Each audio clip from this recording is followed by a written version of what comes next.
दोनों इसलिए निकाले हैं ताकि ये नीचे की तरफ आ जाए।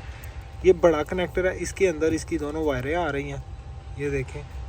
ठीक है, मैं आपको चेक करवाता हूँ कितने नंबर पिन है। और ये कनेक्टर के ऊपर लिखा हुआ है कि 1 नंबर आपका कहाँ से शुरू हो रहा है। ये 1 नंबर शुरू हो रहा है 1 2 3 4 5 6 7 8 9 10 11 12 13 14 15 16 17 18 19 20। ठीक है, जैसे ही आप घुमाएंगे फिर यहाँ से शुरू करना है आपने।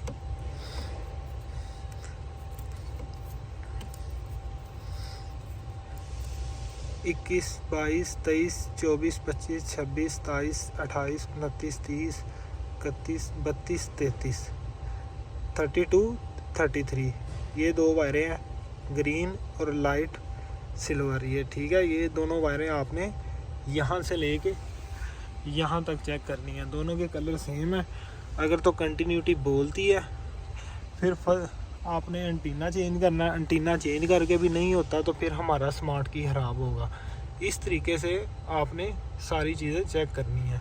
तो अक्सर ये होता है कि कोई काम वगैरह करते हैं तो पिनें पतली होती हैं, तो पिनें तो ग्रिप को खींचते हैं तो पिनें अंदर से लूज़ हो जाती हैं, या टेस्टर अंदर लगाते हैं पिनों के तो पिनें अंदर से खुल जाती हैं, जिससे क्या होता है जी, जो वोल्टेज हैं, जो पल्स हैं वो ड्रॉप होते हैं और एंटीना काम नहीं करता।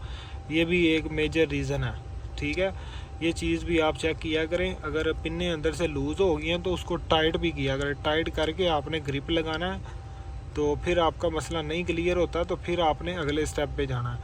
तो एंटीने का ग्रिप भी लगा था, इसका ग्रिप भी सही लगा था, लेकिन जो पिनें हैं मुझे शक पड़ रहा था, पिनें इसकी थोड़ी लूज़ लग रही हैं अंदर से। ये देखें जी, पहले किसी ने चेक किया हुआ है तो चेक करते हैं मल्टीमीटर से पहले।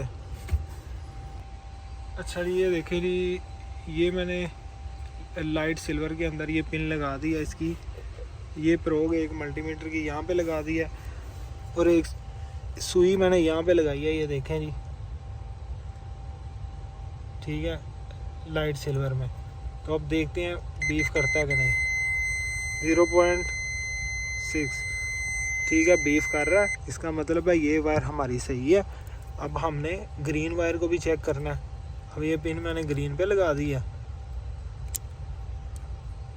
ठीक है, इसको भी चेक करते हैं। अब ये देखें जी, अब ये मैं लगा लेता हूँ इसके अंदर।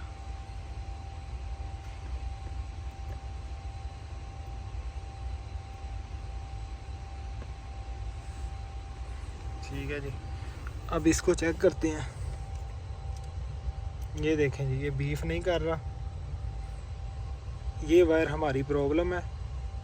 ठीक है, जिसकी वजह से हमारा एंटीना काम नहीं कर रहा है। वायरिंग को जैसे ही मैंने थोड़ा सा खोला है, खोल के मैंने टेप, या पहले भी इस पर टेप हुई थी, तो ये देखें जी, ये जहाँ पे इसका टेप का नट लगता है, स्क्रू लगता है, वहाँ पे शायद इसकी वायर पीछे आ गई है, जिसकी वजह से वायर ये देखें ब्रेक हो गई है, पूरी टूटी हुई है, जिसकी वजह से इसका जो स्मार्ट की है उसके अंदर इसका सिग्नल नहीं था जा रहा। अच्छा जी, वायर को मैं रिपेयर करके लगा दिया है।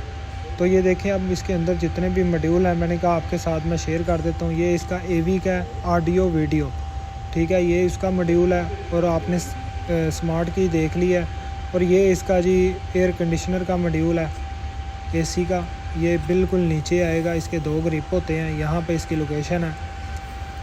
अब मैं दूसरी साइड पे जाके आपको दिखाता हूँ कि इसका BCM कहाँ पे लगा हुआ है और IPDM। ये देखें जी, लेफ़्ट साइड पे नीचे की तरफ ये इसका फ्यूज़ बक्सा लगा हुआ है, IPDM भी बोलते हैं। इसके ऊपर वाली साइड पे आप देखेंगे इसका बॉडी कंट्रोल मॉड्यूल आपको नज़र आ जाएगा, ये लगा है। ये देखें जी, ये इसका बॉडी कंट्रोल मॉड्यूल है। और ये जो वाइट कलर की किट आपको नज़र आ रही है, जिसके ऊपर 5A लिखा हुआ है, ये हमारा वीडियो डिस्प्ले का मॉड्यूल है। ये लिखा हुआ है, ये देखें, OEM निसान कंट्रोलर। ठीक है, तो अब हम गाड़ी को स्कैन करते हैं और चेक करते हैं जी हमारा मसला क्लियर हुआ है कि नहीं। मैंने वायर को लगा दिया अच्छे तरीके से। ये देखें जी, की अंदर है और स्विच ऑन हो गया। ठीक है, चाबी मैंने भी साइड पे रखी है, ये डब्बे के अंदर है, ये आपको नज़र आ रही है। मैं यहाँ से निकाल लेता हूँ, इसको यहाँ पे सीट पे रख देता हूँ और दोबारा आपको चेक करवाता हूँ। ये देखें जी,